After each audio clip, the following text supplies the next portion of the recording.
B குரு சொந்தங்களுக்கு வணக்கம். இன்னைக்கு நேர்காணல நம்மளோட இணைந்திருப்பவர் அரசியல் விமர்சகர் திரு வாசுதேவன் அவர்கள். வணக்கம்.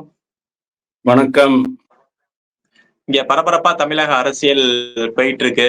ஒரு பக்கம் இந்த டாஸ்மார்க் ஊழல்ல மேல்முறையீடு போய் அங்க போய் தமிழக அரசு, குறிப்பா ஸ்டாலின் அரசு கொட்டு வாங்கிட்டு இங்க வந்தாங்க. அடுத்தது இடி ரைடு. மூத்த அமைச்சர் நேரு அவர்கள் வீட்டுல, அலுவலகம், சகோதர வீட்டுல இடி ரைடு நடந்தது. இன்னைக்கு சத்தமே இல்லாம இவ்வளவு நாள் செந்தில் பாலாஜி அவர்களோட சகோதரர் திரு அசோக் அவர்கள் எங்க இருக்கார் அப்படின்னு சொல்லிட்டு 2 வருடமா யாருக்கும் தெரியாம இருந்தது. ஆனா இன்னைக்கு அவர் நேர்ல ஆஜர் ஆயிருக்காரு. என்ன காரணம்? இதோட பின்னணி என்ன? என்ன நடக்க போகுது இதுக்கப்புறம்? சூப்பர். 2 வருஷமா அவர் காணாம போயிட்டு இருந்தாரு. ஒரு ஆள் காணாம போறதுக்கான ஏதாவது ஒரு காரணம் இருக்கணும் இல்லையா? அது என்ன காரணமா இருக்கும் சொல்லுங்க? அவருடைய உயிருக்கு ஆபத்து ஏற்பட்டிருக்கலாம். இந்த விஷயத்துல கண்டிப்பா அவருடைய உயிருக்கு ஆபத்து இருக்கு அப்படிங்கிற மாதிரி தான் நான் நினைக்கிறேன்.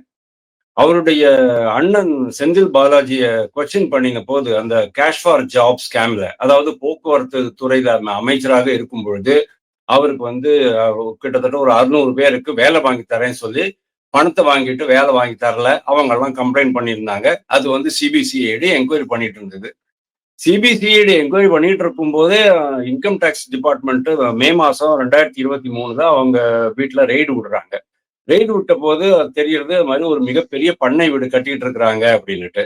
அப்புறம் இவங்களுடைய வீடுகள் எல்லாமே லாக் அண்ட் கீல இருக்கு. அதுக்கப்புறமா அதெல்லாம் உடைச்சு உள்ள போய் தேடி பார்க்கும்போது பணம் எல்லாம் எடுக்கிறாங்க. அதாவது இவருடைய இதுல இருந்து பணம், இவருடைய கஸ்டடியில பணம், அசோக் குமாருடைய வீட்டுல இருந்து பணம் நிறைய கோடி கோடியா எடுக்கிறாங்க. அவருடைய மனைவியினுடைய சொத்து பத்திரங்கள்லாம் கிடைக்கிறது, அவருடைய மாமியாரோட சொத்து பத்திரங்கள்லாம் கிடைக்கிறது. இந்த ப்ராப்பர்ட்டி இருக்கு இல்லையா, 2.49 ஏக்கர் லேண்டை ரொம்ப அண்டர் வேல்யூ பண்ணி ரெஜிஸ்டர் பண்ணிருக்கிறாங்க. ஆனா அதுக்கு கொடுத்த பணமும் மிக அதிகம், 12 கோடி ரூபாய் மாதிரியா கொடுத்துருக்காங்க அப்படிங்கிற மாதிரி எல்லாம் உங்களுக்கு தெரிய ஆரம்பிச்சிடுறது. அது கிட்டத்தட்ட 30 கோடின்னு சில பேர் சொல்றாங்க, சில பேர் 12 கோடின்னு சொல்றாங்க.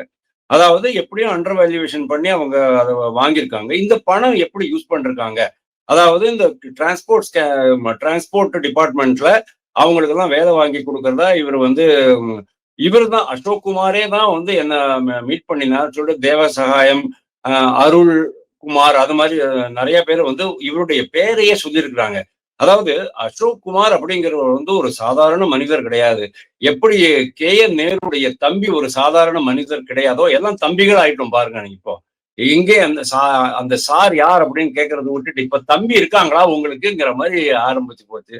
அதாவது தம்பியுடையான் படை கஞ்சான் அப்படிங்கிற மாதிரி தம்பி இருந்தாச்சு சொன்னா தம்பியே பினாமியா எல்லா வேலையும் பண்ணிடுவாரு அப்படின்ட்டு நம்ம நினைச்சுக்கிறோம். பாத்தீங்களா, இதுதான் டிஎம்கேனுடைய கட்டமைப்பு.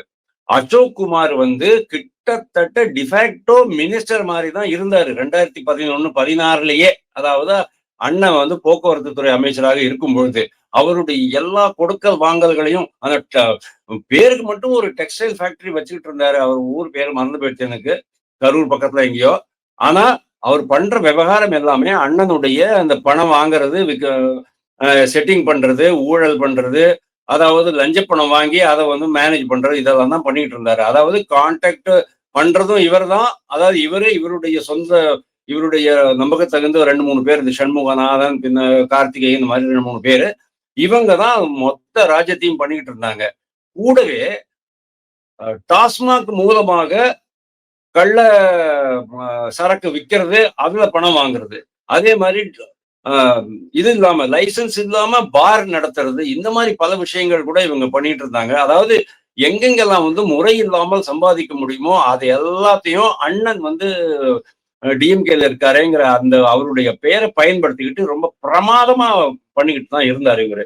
அந்த கேஷ் ஃபார் ஜாப் ஸ்கேம்ல கூட அண்ணன் மூளை, ஆனா மொத்தமா செயல்பட்டது எல்லாமே இவர் தான் அப்படிங்கிறது பல விட்னஸஸ் ஓப்பனாவே சொல்லி இருக்கிறாங்க. அப்போ இந்த மாதிரி ஒரு முக்கியமான ஒரு நபர் 2 வருஷமா ஏன் காணாம போனார் அப்படிங்கிறது கேள்வி வரும். ஒண்ணு, அவருடைய உயிருக்கு ஆபத்து ஏற்பட்டிருக்கலாம். அவருடைய அண்ணனை இடி என்கொயரி பண்ணும்போது அவங்க என்ன சொல்றாங்க பாருங்க, நான் ஜாப் ஃபார் ஸ்கேமுக்கும் எனக்கு சம்பந்தம் இல்லை, இது எல்லாமே அசோக் குமார் என்று சொல்லப்படுகிற, அசோக் குமார் என்ற பெயரில் என்னுடைய தம்பி என்று சொல்லப்படுகிற ஒரு நபர் தான் பண்ணியிருக்கிறாரு, அதனால நீங்க அவரை தான் கேட்கணும்னு சொல்லிட்டு அப்பவே ஒரு கை கழுவி விட்டுட்டாரு.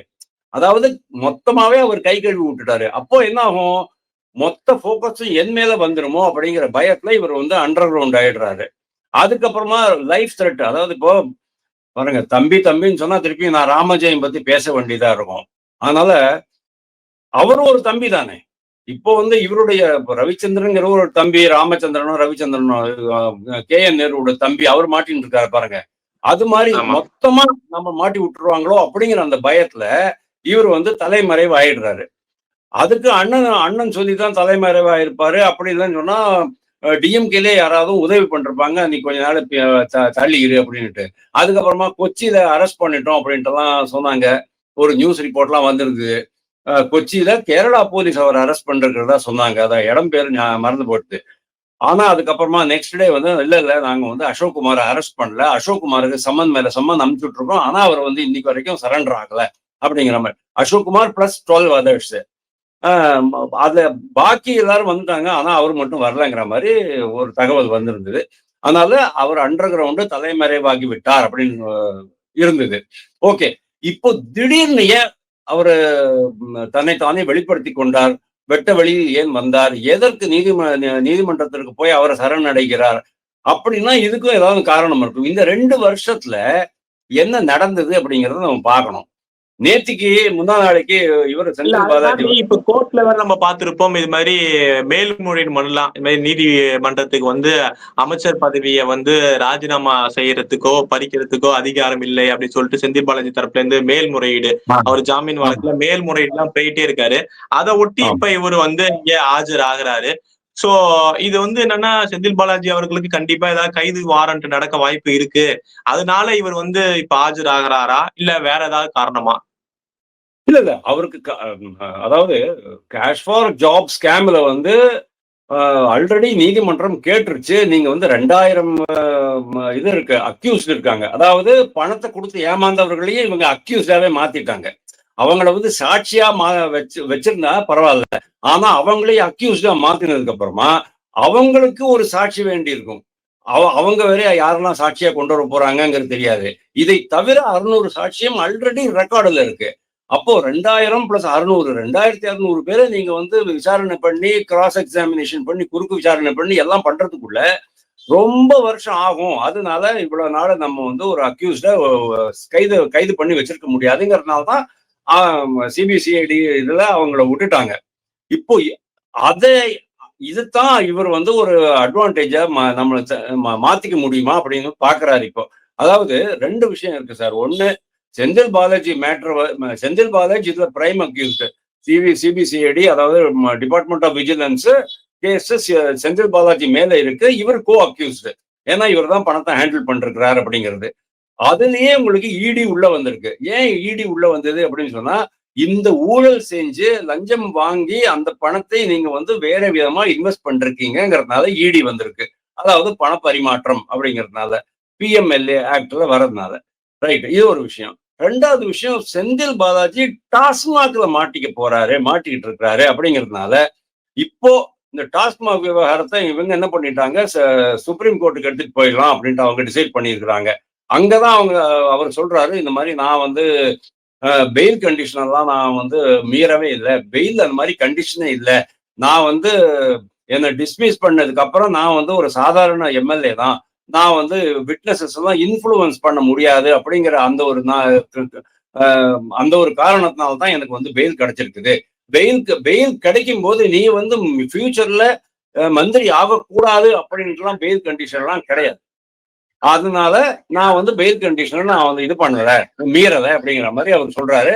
இன்னைக்கு அதாவது 2 days பேக் அவர் போட்ட அந்த அஃபிடவிட், சுப்ரீம் கோர்ட்ல போட்ட அஃபிடவிட்டை நீங்க பாத்தீங்கன்னு சொன்னா, he is ready to fight அப்படிங்கிற மாதிரி எனக்கு தோன்றது. அதாவது இந்த கேஸை எப்படியும் ப்ரூவ் பண்ண முடியாது. அதாவது கேஷ் ஃபார் ஜாப் ஸ்கேம்னால எனக்கு எந்த விதமான பாதிப்பும் ஏற்பட போவதில்லை அப்படிங்கிறத ரொம்ப கிளியரா செந்தில் பாலாஜி நம்புறார் அப்படின்னு நான் நினைக்கிறேன். அப்போ அண்ணனுக்கே அது கிடைக்கும் போது தம்பியான எனக்கும் இந்த ப்ரொடெக்ஷன் கிடைக்கும் இல்லையா? நானும் இதே மாதிரி ஆர்கியூ பண்ணிட்டு இவ்வளவு பேரை நீங்க எப்படி இந்த கேஷ் ஃபார் ஜாப்ஸ்ல வந்து இவ்வளவு தைரியமா இருக்க முடியும் நீங்க நினைக்கிறீங்க? ஏன்னா அவரே ஒத்துக்கிட்டாரு. அதனாலதான் இதுல பிரச்சனையே. ஆமா நான் வாங்கினேன். ஆனா வெளியில நான் செட்டில் பண்ணிட்டேன்னு சொல்லிட்டு அவரே ஒத்துக்கிட்டனால தான் இவ்வளவு பிரச்சனை. சுப்ரீம் கோர்ட் கால அவகாசம் கொடுத்துச்சு. இதுக்குள்ள நீங்க வந்து விசாரணை முடிக்கணும் அப்படின்னு. அப்படி இருக்கிறப்ப எப்படி அவருக்கு அந்த தைரியம் வரும்? இதுல இருந்து நம்ம தப்பிக்கலாம் அப்படின்னு. ஒரே ஒரு பாயிண்ட் தான். 2600 பேரை நீங்க வந்து எக்ஸாமினேஷன், கிராஸ் எக்ஸாமினேஷன் பண்ற வரைக்கும் யாரையுமே அரஸ்ட்ல கைது பண்ணி வச்சிருக்க முடியாது, ஜெயில போட்டிருக்க முடியாதுங்கிற அந்த ஒரே ஒரு கண்டிஷன் தான் செந்தில் பாலாஜிக்கும் அசோக் குமாருக்கும் இன்னைக்கு ரொம்ப ஃபேவரபிளா இருக்க போறது. வேற எந்த காரணமும் கிடையாது. ஏன்னா இந்த கேஸ் முடியற எப்படியும் வந்து பிரிண்ட் அப்படிங்கிற மேகசின்ல அவங்க போட்டிருக்காங்க, இவ்வளவு பேரையும் கம்ப்ளீட் பண்றதுக்கு 150 வருஷம் ஆகும், இந்த கேஸ் முடியறது 150 வருஷம் ஆகும் அப்படின்னு போட்டிருக்காங்க. அதாவது எப்படி ஒரு கேஸ் முடியாம பாத்துக்கணும், அந்த கேஸ் நம்மளும் வெளியிலேயே இருக்கணும் அப்படிங்கிறதுனால அவங்க இந்த மாதிரியான ஒரு புது யுக்தியை ஆரம்பிச்சிருக்கிறாங்க. இந்த யுக்தி தான் செந்தில் பாலாஜியை காப்பாத்துறது அப்படின்னு சொன்னா கண்டிப்பா இது அசோக் குமாரையும் காப்பாற்றும் அப்படிங்கிறதுல எந்த சந்தேகமும் கிடையாது. ஆனா செந்தில் பாலாஜிக்கு சிபிசிஐடி மட்டும், சாரி அசோக் குமாருக்கு சிபிசிஐடி மட்டும் இல்ல, இடியும் இருக்கு. இடி ஆல்ரெடி கேட்டிருக்காங்க இவ்வளவு பணம் எங்கேருந்து வந்துச்சு அப்படின்னுட்டு. அந்த ஓகே, இந்த ப்ராப்பர்ட்டி எல்லாம் அட்டாச் பண்ணியாச்சு. 2.49 ஏக்கர் பிளாட், அதுக்கு மேல கட்டியிருந்த வீடு, அது எல்லாமே அட்டாச் பண்ணி வச்சிருக்காங்க. இப்போ இதையும் அவங்க கனெக்ட் பண்ணணும். அதனால இடி என்ன பண்ண போறாங்க, ED will take custody of Ashok Kumar immediately. CBCID எடுக்காது சார், ஆனா இடி கண்டிப்பா கஸ்டடியில் எடுத்து விசாரிப்பாங்க. விசாரிச்சதுக்கு அப்புறமா என்ன ஆகும், 1 மாசம் கஸ்டடி, 15 நாள் கஸ்டடி, 15 நாள் கஸ்டடி தள்ளி போட்டுக்கிட்டே இருப்பாங்க. எப்படி செந்தில் பாலாஜிக்கு தள்ளி போட்டு கடைசியில உச்ச நீதிமன்றம் வந்து ஓகே நீ தொலைஞ்சு போன்னு சொல்லிட்டு விட்டுட்டாங்களோ, இந்த பெயில் வாங்கிக்கோ அப்படின்னுட்டு. அதாவது ஒரு நீதிபதி வீட்டுல வந்து தீப்பத்தி எரிஞ்சது, இந்த மாதிரி எல்லாம் கதைகள்லாம் நம்ம கேட்டோம் பாத்தீங்களா. நம்ம அதுக்குள்ள போக விரும்பல, நம்ம அதுக்குள்ளதான் போக வேண்டாம். ஆனா உச்ச நீதிமன்றம் கண்டிப்பா இந்த காரணத்தை காட்டிட்டு இவருக்கும் பெயில் கொடுத்துருவாங்க அப்படின்னு நான் நினைக்கிறேன். நீங்க கேளுங்க. இல்ல இவருக்கும் பெயில் கொடுத்துட்டாரு அப்படின்னா, அப்ப இந்த கேஸ் வந்து என்ன மாதிரியான அடுத்த கட்ட மூளை இருக்கும்? ஏன்னா இன்னி வரையும் அவர் பதவிக்கு ஆபத்து இருக்கனால தான் ஒவ்வொரு தடையும் வந்து அவர் மேல்முறையீடு போயிட்டே இருக்காரு. இன்னி வரையும் இடி வந்து ஸ்ட்ராங்கா சொல்றாங்க, எங்கள்ட்ட ஆதாரம் இருக்கு, நாங்க இவரை வந்து அமைச்சர் பதவியில இருந்தா இந்த மாதிரியான அதிகார துஷ்பிரயோகம் பண்ணுவாங்க சொல்லிட்டு இடியும் வலுவான ஆதாரங்களும் முன்வைக்கிறாங்க, வாதங்களும். அப்படி இருக்கிறப்ப அடுத்த கட்ட நகர்வு, தம்பியும் ஆஜராயிட்டாரு அப்படிங்கிறப்ப அடுத்த கட்ட நகர்வு இனிமே எப்படி இருக்கும்? இதுல வந்து செந்தில் பாலாஜியை விட ரொம்ப சீரியஸாவே சிக்கிக்கொள்ள போகிறவர் தம்பி அசோக் குமார் அப்படிங்கிற மாதிரி தான் நான் பாக்குறேன். அசோக் குமார் இவங்க எவ்வளவு குவிக்கா அசோக் குமார், அதாவது இந்த இடியை பொறுத்த வரைக்கும் இந்த மணி டிரான்சாக்சனை மட்டும் ப்ரூவ் பண்றதுக்கு எவ்வளவு டைம் ஆக போறது? ஒரு 60 நாள் ஆகுமா, 90 நாள் ஆகுமா? 90 நாள் அப்படிங்கிறது ஒரு குறுகிய காலமா தான் நான் பாக்குறேன். அதுக்குள்ள அவங்க பிக்ஸ் பண்ணிட்டாங்கன்னா இடி வழக்குல அசோக் குமாருக்கு கண்டிப்பா ஒரு சிறைவாசம் இருக்கு. ஆனா அந்த பழைய வழக்குல, அதாவது ப்ரெடிகேட் அஃபென்ஸ் சொல்லுவாங்க இல்லையா, ப்ரெடிகேட் அஃபென்ஸ் சொல்லுவாங்க இல்லையா, அதாவது இந்த கேஷ் ஃபார் ஜாப் ஸ்கேம்ல இவர் எவ்வளவு தூரம் சிக்கி இருக்கிறாரு. அவர் சொல்லிட்டாரு தம்பி தான் பாத்துக்கிட்டு இருந்தாரு அப்படின்னுட்டு. தம்பி தம்பி தான் எல்லாத்தையுமே பண்ணியிருந்தார் அப்படின்னாலும் கூட அந்த விட்னஸஸ் எல்லாம் சொல்லி அந்த அவங்க விட்னஸ்னுடைய ஸ்டேட்மெண்ட்ஸ் எல்லாம் நீதித்துறை வந்து நீதி அரசர்கள் அதை கரெக்டா புரிஞ்சுக்கிட்டு அது உண்மை, அதுல உண்மை இருக்கு, அதுல வந்து சப்ஸ்டாண்டிவ் எவிடன்ஸ் இருக்கு அப்படிங்கறத அவங்க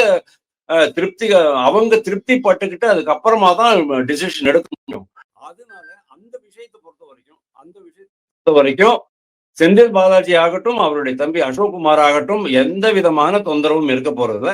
ஆனால் இடி கஸ்டடி மினிமம் 90 டேஸ், அதாவது 15 டேஸ் எக்ஸ்டெண்ட் பண்ணி 90 டேஸ்க்கு அவங்க வச்சிருப்பாங்க அப்படின்னு தான் நான் பாக்குறேன். ஆனா ஆல்ரெடி இடியில வந்து அவங்க அந்த அசெட்ஸ் எல்லாம் வந்து கன்ஃபிஸ்கேட் பண்ணிட்டாங்க. இது ரொம்ப வாட்டர் டைட் கண்டிஷன் தான். ஏன்னா இன்னைக்கு வரைக்கும் அவங்களுக்கு வந்து இந்த பணம் எங்கேருந்து வந்தது அப்படிங்கிறத சொல்லவே முடியல. அப்படிங்கும்போது இடி பொறுத்த வரைக்கும் பிஎம்எல்ஏ ஆக்ட் படி இடி அரெஸ்ட் பண்ணி அவங்களுக்கு சார்ஜ் ஷீட் போட்டு விசாரணையை ரொம்ப குவிக்கா நடத்தி முடிச்சு 2 பேருமே உள்ள போறதுக்கான சான்சஸ் இருக்குன்னு தான் நான் பாக்குறேன். அதுக்கப்புறமா டாஸ்மாக் சமாச்சாரம் வரும். ஆனா இந்த கேஷ் ஃபார் ஜாப் ஸ்கேமை பொறுத்த வரைக்கும் அது நீண்டுகிட்டே போகும். அதாவது ஒரே மனுஷனுக்கு மேல ஒரு 20 கேஸ் இருக்குன்னு வச்சுங்களேன். ஒரு 2-3 கேசஸ் கன்சிக்யூட்டிவா வந்தாலே போறோம். அவருக்கு வந்து தொடர்ச்சியா அந்த இது, அதாவது கன்சிக்யூட்டிவ் டேர்ம்ஸ் ஆஃப் பனிஷ்மெண்ட் அப்படிம்பாங்க. அதாவது இந்த குற்றத்துக்கு நீ 2 வருஷம், அந்த குற்றத்துக்கு 2 வருஷம். சம்டைம்ஸ் கோர்ட் என்ன பண்ணிடுவாங்க, எல்லாத்தையும் கிளப் பண்ணிட்டு மொத்தமாவே 7 வருஷம் அப்படின்னு சொல்லிடுவாங்க. இன் ஆல் ப்ராபபிலிட்டி அசோக் குமாருக்கு சிறை தண்டனை உறுதி அப்படிதான் நான் நினைக்கிறேன். இதை தாண்டியும் இன்னும் நிறைய நிறைய வழக்கு நீங்க சொன்ன மாதிரியே டாஸ்மாக் வழக்கு இருக்கு, அப்புறம் கரூர் கேங்குன்னு சொல்லிட்டு இங்க அதுல நடந்த ஊழல் இருக்கு. இன்னும் எக்கச்சக்க வழக்குகள் வந்து செந்தில் பாலாஜி அவர்களோட இதுல இருக்கு. அப்புறம் அந்த வீடு கட்டுற விவகாரமா இருக்கட்டும், எல்லாமே இருக்கு. இது இன்னும் எந்த அளவுக்கு வந்து செந்தில் பாலாஜி அவர்கள் பதவிக்கு வந்து ஒரு பாதிப்பை ஏற்படுத்துமா? ஏன்னா தியாகி அப்படிங்கிற அளவுக்கு முதல்வரா இருக்கிற திரு ஸ்டாலின் அவர்கள் வந்து செந்தில் பாலாஜி அவரை குறிப்பிடுறாரு. சோ என்ன ஆக போகுது திமுகல? இல்ல தியாகி தானே சார். தியாகி இல்லன்னு எப்படி சொல்ல முடியும்? உண்மையிலேயே இவ்வளவு கஷ்டங்களை தாங்கிக்கிட்டு அவர் வந்து மக்களுடைய சேவையில இருக்காரு அப்படின்னு சொன்னா, இதை விட ஒரு மிகப்பெரிய தியாகம் நம்ம வந்து உலகத்துல பார்க்கவே முடியாது. அதனால அவர் தியாகிங்கிறத நம்ம ஒத்துக்கலாம், கரெக்ட். ஆனா நேத்திக்கு அவருடைய அஃபிடவிட், அதாவது செந்தில் பாலாஜியினுடைய அஃபிடவிட், நேத்திக்கு இன்னொரு மிகப்பெரிய அதிரடி நிகழ்வு நடந்தது. ஆர்.என். ரவி ஆளுநர் மேல உச்ச நீதிமன்றத்தினுடைய கண்டனம் பிளஸ் அவங்களுடைய நடவடிக்கை. அதாவது உச்ச நீதிமன்றம் என்ன பண்ணிடுச்சு, அரசியல் அமைப்பு சட்டத்துல தனக்கு கொடுக்கப்படாத ஒரு அதிகாரத்தை கொடுக்கப்பட்டதா நினைச்சுக்கிட்டு அதை இம்ப்ளிமெண்ட் பண்ணிட்டாங்க.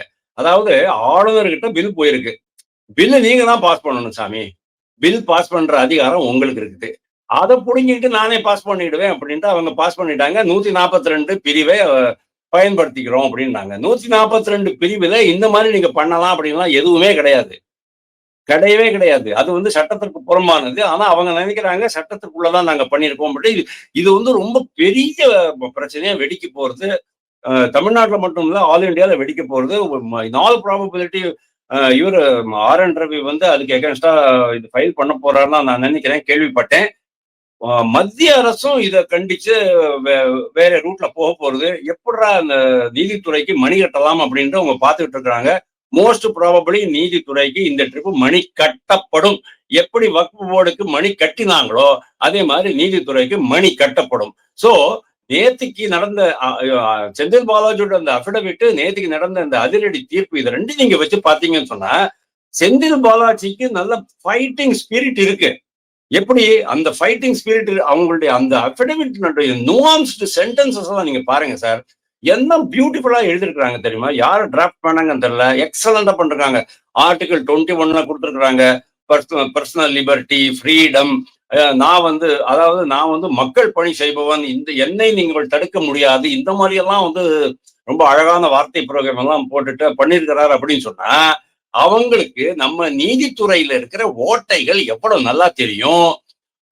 உச்ச நீதிமன்றமாகட்டும், உயர் நீதிமன்றம் தான் கூட்டு வச்சுட்டாங்க. எங்க மேல நம்பிக்கை இல்லாம தானே நீங்க வந்து உச்ச நீதிமன்றம் போனீங்க அப்படின்னாங்க. அப்புறம் இவங்கள வாபஸ் வாங்கிட்டாங்க. அதை இடிக்கு மேல இருந்த வழக்கை வாபஸ் வாங்கிட்டாங்க. That is okay. ஆனா உச்ச நீதிமன்றமாகட்டும், உயர் நீதிமன்றமாகட்டும், நீதித்துறை இன் ஜெனரல் நம்ம இழுக்கிற இழுப்புக்கு வருவாங்கங்கிற அந்த நம்பிக்கை அவங்களுக்கு வந்திருக்கு. அதனாலதான் அந்த அளவுக்கு ஒரு ஃபைட்டிங் ஸ்பிரிட் அவர் காமிக்கிறாரு. அதுதான் காரணம். ஏய் நீ வெளில வாடா, எவ்வளவு நாள்டா உள்ள இருப்ப, முக்காடு போட்டுக்கிட்டு போயிட்டு சுத்திக்கிட்டு இருப்ப, நீ வெளில வந்துரு, நம்ம பாத்துக்கலாம் அப்படிங்கிற மாதிரி. நல்லா இன்னைக்கு ஆஜராகிறப்ப பாக்குறோம், அவர் தேஜஸா இருக்கட்டும் எல்லாமே ஒரு நார்மல் மேன் எப்படி இருப்பாரோ அது மாதிரிதான் இருக்காரு.